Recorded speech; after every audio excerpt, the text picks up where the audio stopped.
único canal com a Bíblia comentada versículo a versículo. Você não vai perder, né? Não vai ficar de fora. Então vamos junto, querido. Mais um vídeo dessa série de estudos bíblicos que a gente tem só aqui, só vai encontrar aqui.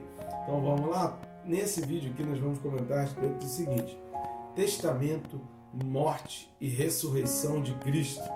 Vamos entender um pouco mais sobre isso? Então vem comigo até o final, não sai daí. Vamos junto?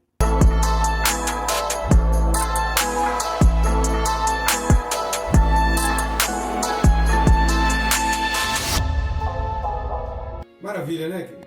Está assistindo o nosso canal e ainda não está inscrito? Clica aí, é bem rápido e fácil.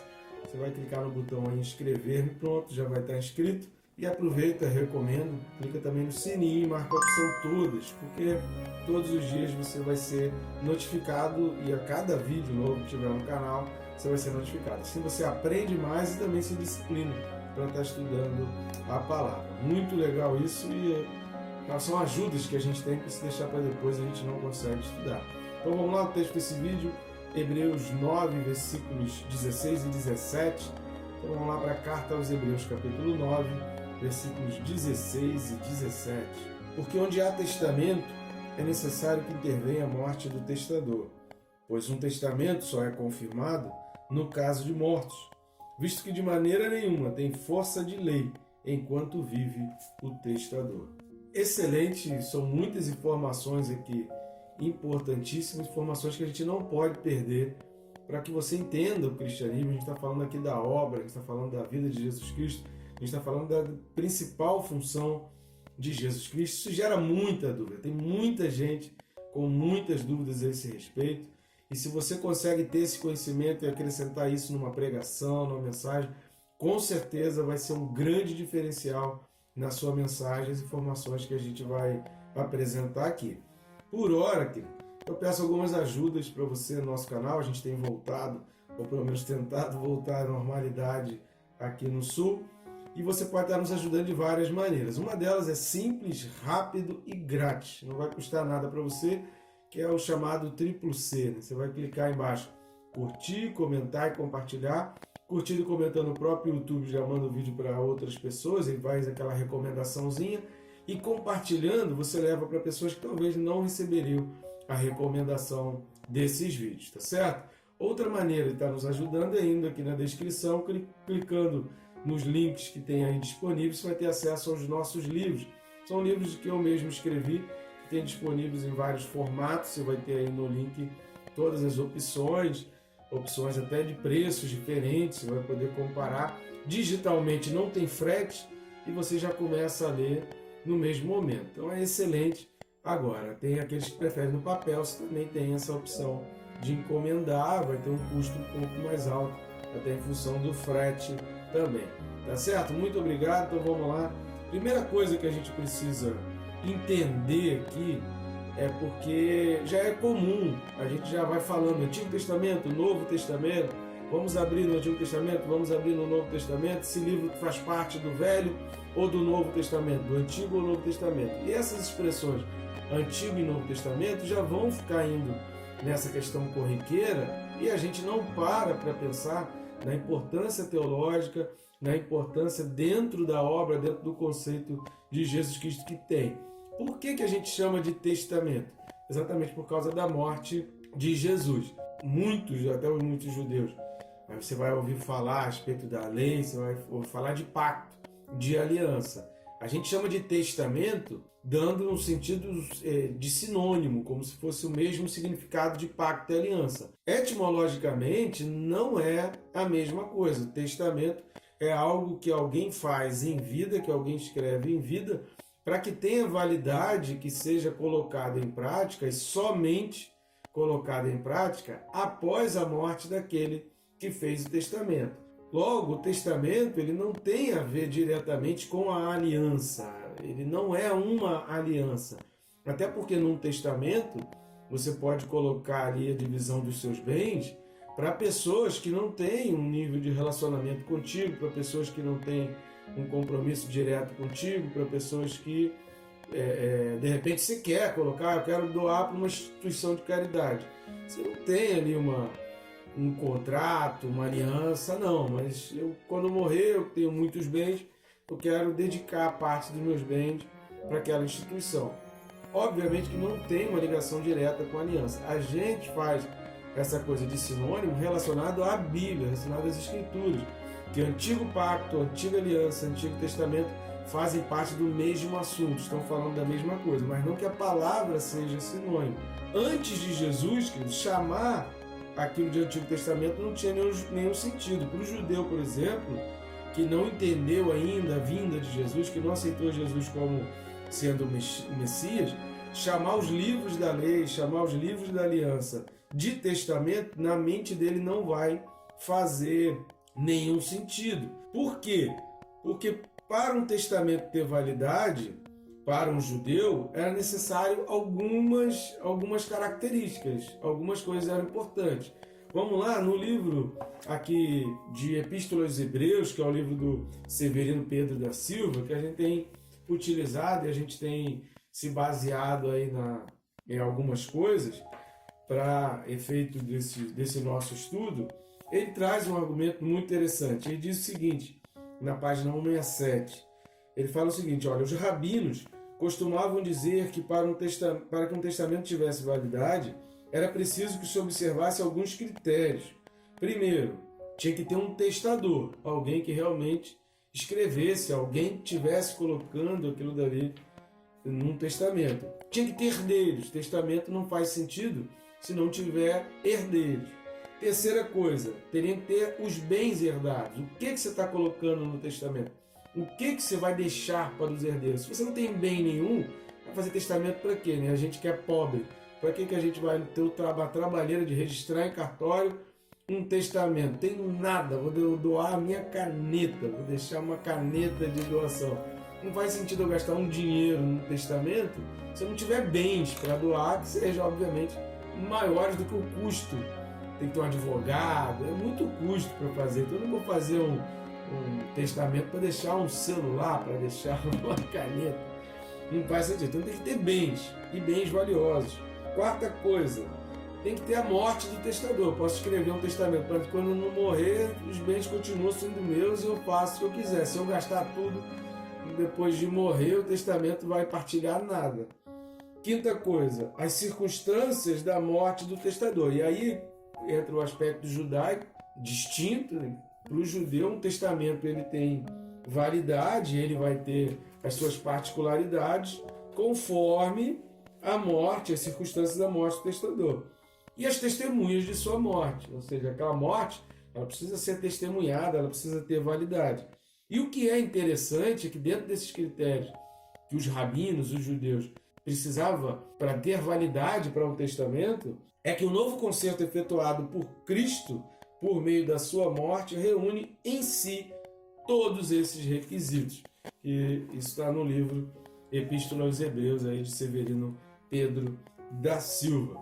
Então a vida e a morte de Jesus preenche todos os requisitos necessários e imprescindíveis para que a gente possa ter a Bíblia então como testamento. É por isso que a gente chama de Antigo Testamento e de Novo Testamento, porque preenche todos os requisitos judaicos para que algo pudesse ser chamado assim de testamento. E aí entra aquela grande questão, óbvio, se testamento está relacionado à morte do testador, só tem validade com a morte do testador, mesmo tendo herdeiro, tendo bens, todos aqueles itens que nós falamos, a gente precisa entender então que a obra de Cristo ela é transcendente.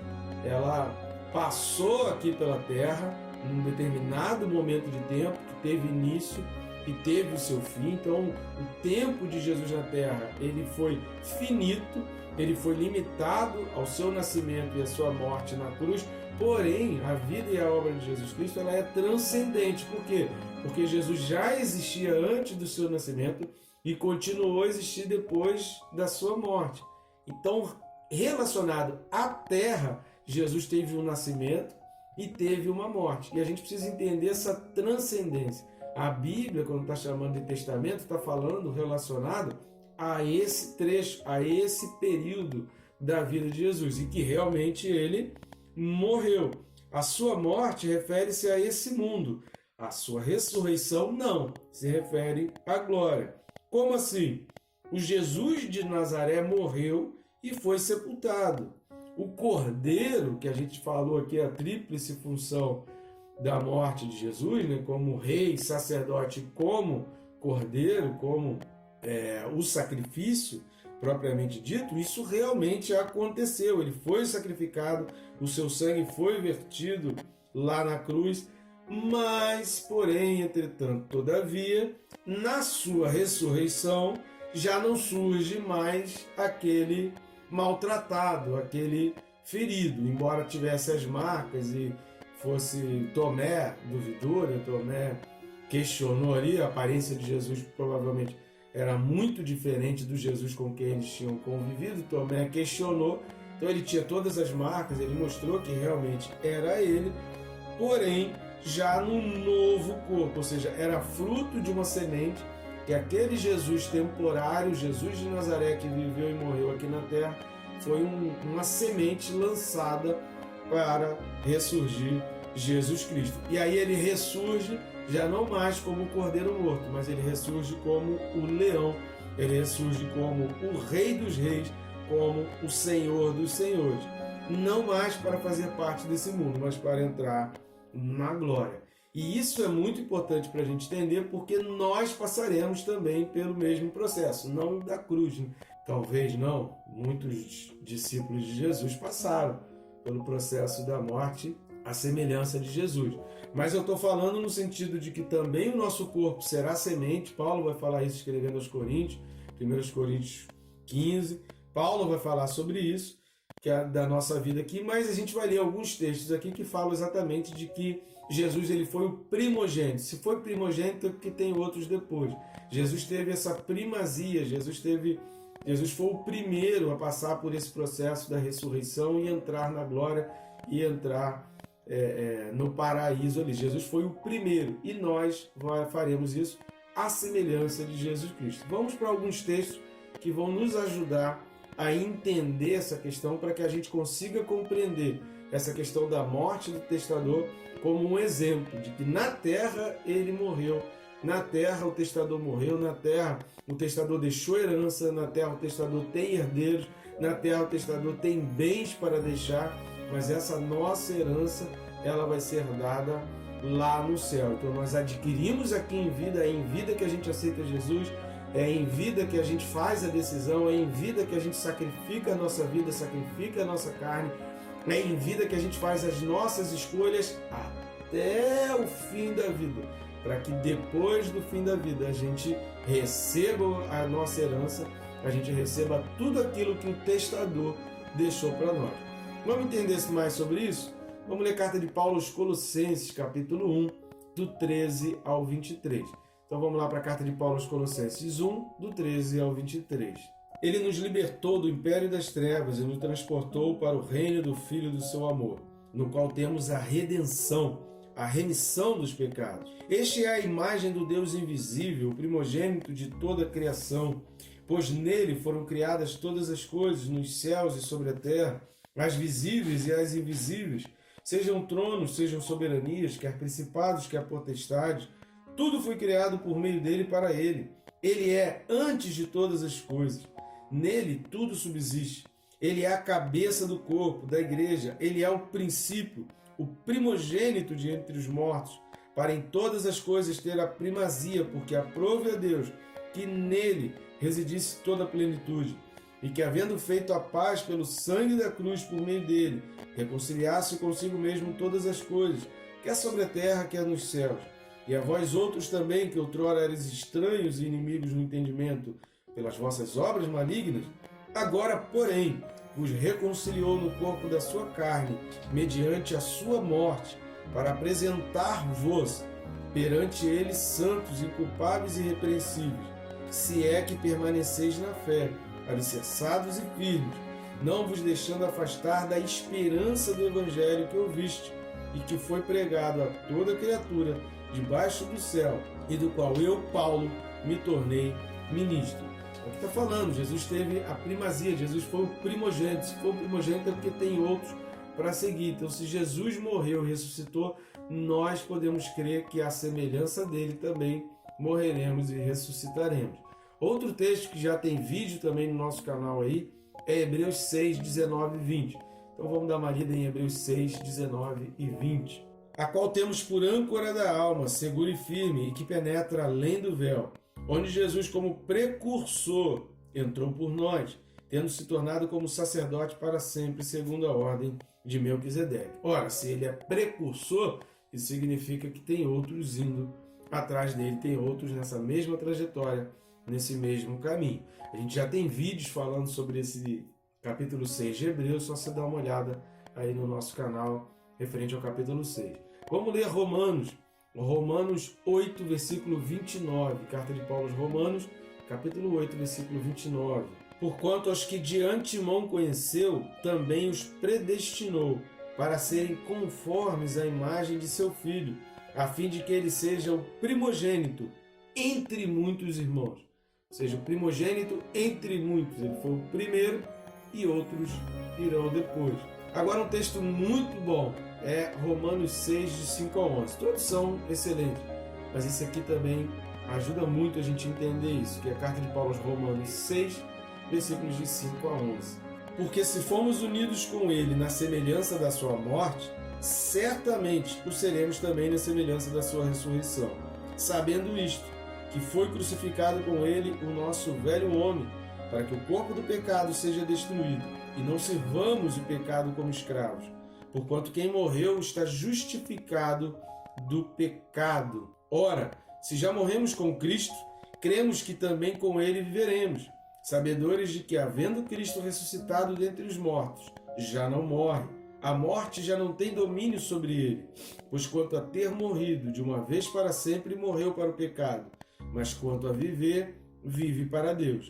Assim também vós, considerai-vos mortos para o pecado, mas vivos para Deus em Cristo Jesus. Então esse texto aqui ajuda muito nessa questão da semelhança e para a gente entender que assim como ocorreu com Cristo, ocorrerá como nós também. Então é por isso que se fala da morte do testador e é por isso que a herança que está proposta, a gente já pode tomar posse aqui, porque o testador deixou, os bens já foram deixados e tudo já está à nossa disposição. Vamos voltar lá para Hebreus capítulo 9, versículo 17. Tem uma outra coisa que chama a atenção e que a gente precisa destacar, porque o 17 fala o seguinte, olha, pois um testamento só é confirmado no caso de mortos, visto que de maneira nenhuma tem força de lei enquanto vive o testador. Queridos, essa questão da força de lei é uma questão que a gente precisa estar em mente. Às vezes tem coisa na Bíblia que passa assim despercebida, a gente não dá muita atenção, mas isso é de extrema importância para que a gente tenha a compreensão completa das Escrituras. E posso te falar que muita gente frequenta a igreja, conheço até alguns que são líderes, que são pregadores, que são pastores de igreja, mas que não conseguem compreender isso que a gente vai falar aqui agora. O mundo, querido, ele vai tentar tirar de nós a seriedade da força da lei. É muito comum e está cada vez mais comum, quanto mais se aproxima a volta de Jesus, cada vez está mais comum essa perda da credibilidade em relação a leis. Até porque a gente faz um paralelo, a gente perde um pouco a credibilidade, porque a gente olha para o nosso mundo, porque a gente olha para o nosso país e as leis não valem de nada. O Brasil, então, a Constituição já foi rasgada, já tem mais de 4 anos que a Constituição não serve de nada. A Constituição se resume a 11 pessoas. Então isso banaliza o conceito de lei, isso banaliza o conceito de carta magna, isso banaliza, menospreza, tira completamente o peso da força da lei. Mas no mundo espiritual não é assim. Isso que acontece no mundo pessoal, isso que acontece no mundo visível, isso que acontece, e não só no Brasil, mas há muitos relatos e muitos fatos mesmo, fatos históricos acontecendo no mundo afora, tentando minimizar o poder da lei. Se você assistir o nosso estudo sobre o Apocalipse, principalmente ali a partir do capítulo 11 de Apocalipse, eu recomendo assistir. Você vai perceber que na época exata da vinda do anticristo, da marca da besta, se quiser você pode pesquisar no meu canal por essas expressões aí, você vai perceber que isso vai ser muito utilizado por Satanás, pelo falso profeta, exatamente para que a iniquidade impere. Então, para que haja o domínio da iniquidade e para que a população aceite a iniquidade como normal, primeiro você tira todo o conceito, quebra todo o conceito, tira todo o poder e toda a força da equidade, daquilo que a lei, do peso que a lei tem. Por isso a questão das palavras, das expressões, está sendo mexida, porque isso tudo é uma preparação para que o anticristo tenha domínio sobre a população, que já não respeita mais leis, que já não se importa mais com leis, não respeita porque a lei pouco importa, não tem importância nenhuma se tem lei, se não tem, se tem regra, se não tem. Isso é completamente menosprezado pela população da época da chegada do anticristo. Então a gente está vendo que isso é uma tendência, e é uma tendência crescente com um objetivo. Isso tem objetivo, isso não está acontecendo por acaso, não é uma questão da evolução ou do progresso. Isso tem um objetivo que é exatamente a preparação do anticristo. Então o mundo ele tenta tirar de nós a seriedade do peso, da força da lei. Mas não é assim no mundo espiritual. Só que esse descaso com a lei, que está cada vez crescente, vai culminar na vinda do anticristo, no domínio do falso profeta, não começou recentemente, não começou por causa de algumas ideologias e algumas filosofias. Isso começou no Éden. Algumas ideologias, algumas filosofias e algumas políticas, elas são exatamente baseadas em Satanás, alicerçadas em Satanás. E é isso que a gente precisa diferenciar ao se falar de política, de ideologias ou de corrente. A gente precisa entender onde que ela está baseada. Nas leis de Deus, nos conceitos de família, de propriedade, que a lei, que a Bíblia argumenta, ou nos conceitos que Satanás tenta fazer, que é, ele não traz algo novo, ele desestabelece o que foi estabelecido na antiga lei. Então, para a gente fechar, vamos lá dar uma lida nos textos lá de Gênesis, para que a gente consiga compreender esse conceito de que a perda da importância da lei já começou lá no Éden. Isso é uma tendência natural. O ser humano tem essa tendência porque a gente herdou isso do Éden.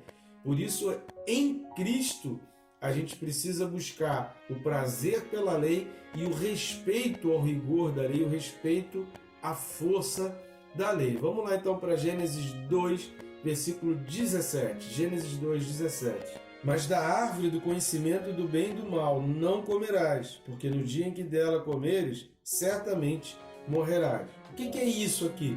Gênesis 2, 17 é uma lei. Deus fala, você pode comer de tudo, você domina, estou te dando tudo para o teu domínio, você tem aí o poder, o controle, você tem um montão de coisa na mão. Cara, faz o que você quiser. A única coisa que você não pode fazer, a única coisa que eu não vou permitir, aí eu vou trazer uma lei, uma regra para você. A única lei que você vai ter é não comer da árvore do conhecimento do bem e do mal. Foi a única lei, a única regra que Adão recebeu e Eva. A única lei. Mesmo assim eles conseguiram quebrar. E onde que a gente vai ver isso? Gênesis 3, versículos de 1 a 4. Então vamos lá para Gênesis 3, de 1 a 4. Mas a serpente, mais sagaz que todos os animais selváticos que o Senhor Deus tinha feito, disse à mulher: é assim que Deus disse, não comereis de toda a árvore do jardim?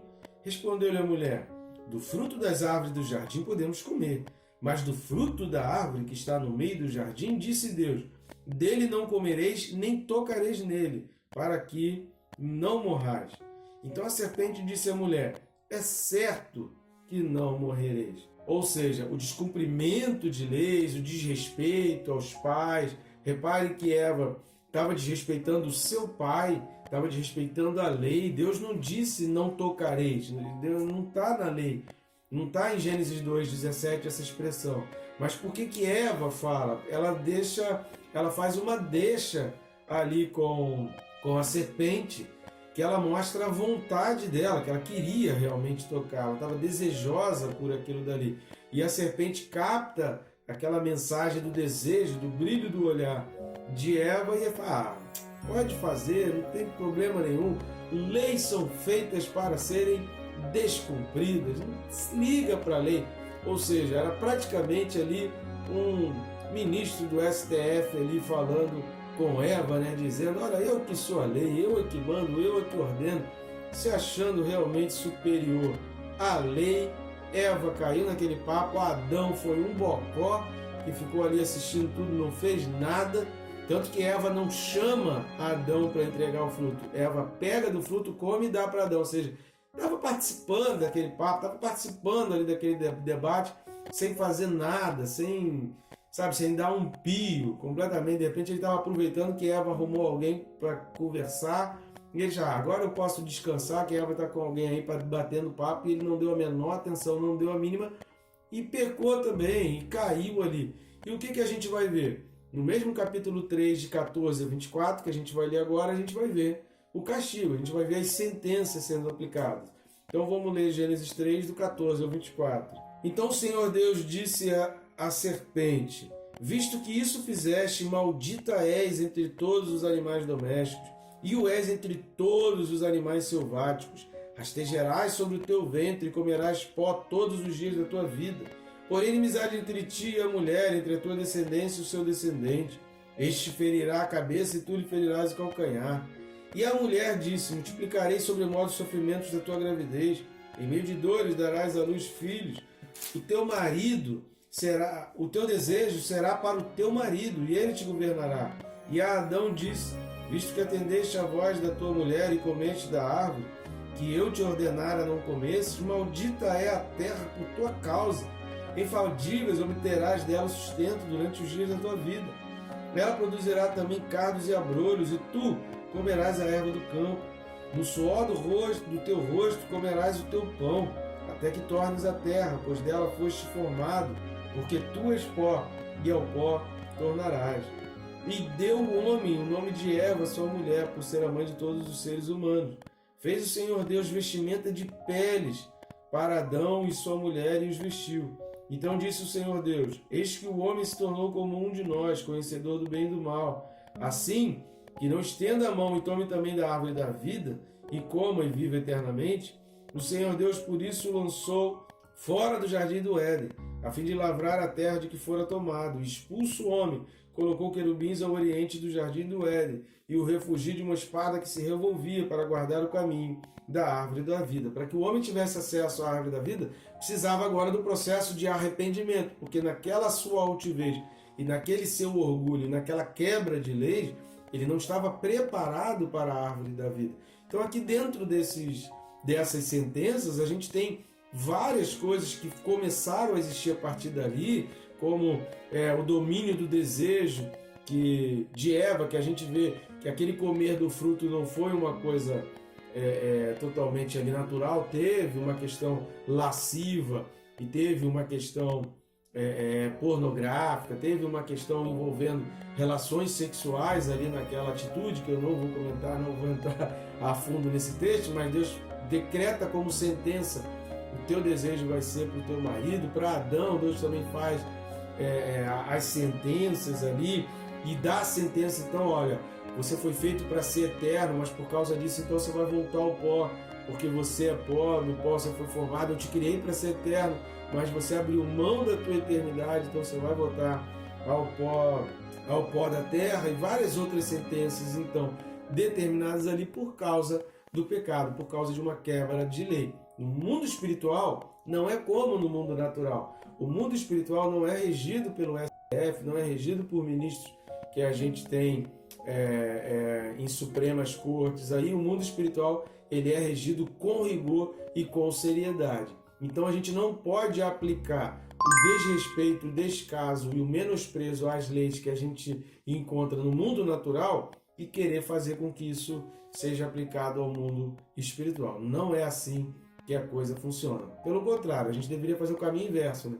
Aplicar ao mundo natural a seriedade e o compromisso que se tem com o mundo espiritual. Tá bom, gente boa? Até o próximo vídeo. Que Deus te abençoe rica e abundantemente.